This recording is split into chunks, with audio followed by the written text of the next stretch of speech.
皆様お疲れ様です。今回はリアゲートのダンパーですね。こちらのつっかえ棒を作っていこうと思います。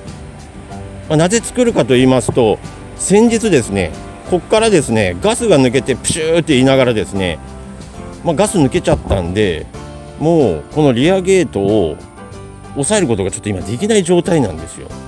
で、今はちょうどいいソケットがですねこちらではまってるんで、それで押さえてるんですけども、ここにですね力が1点で全部かかっちゃうんで、あまり良くないかなと思って今回作っていきます。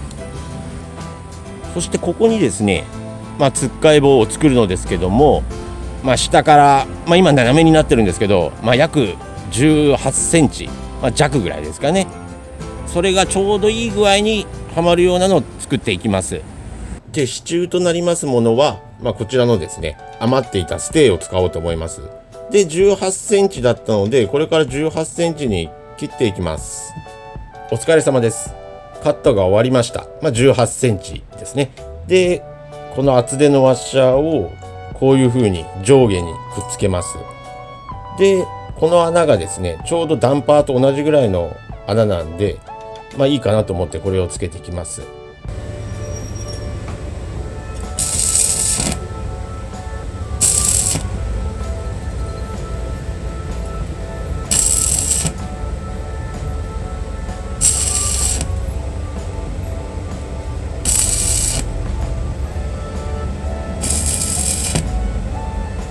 お疲れ様です。溶接が終わりました。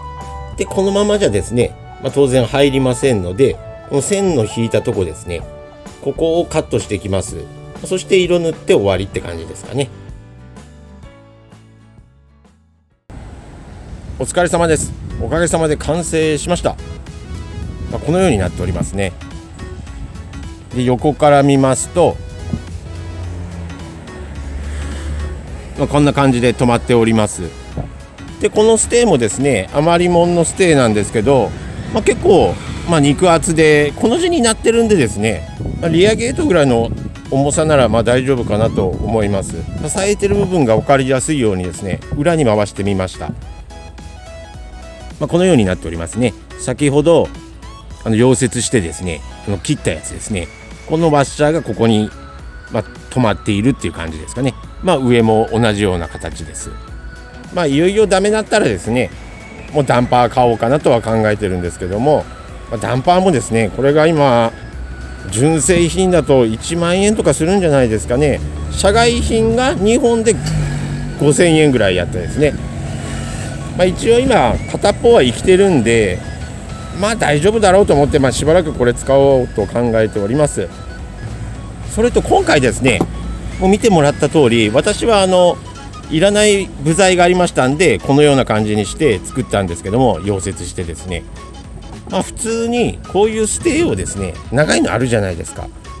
それをここガスで曲げて、ここにちょうどフィットするように作るのもいいですよね。1個もんですし、あとただ単純にここに塩ビの分厚いのでもいけると思うんですよね。パイプのですね、それをこの棒がですね入るように切ってかますと、それでも全然大丈夫だと思います。今回もご視聴いただきありがとうございました。それではまた失礼いたします。どうもでした。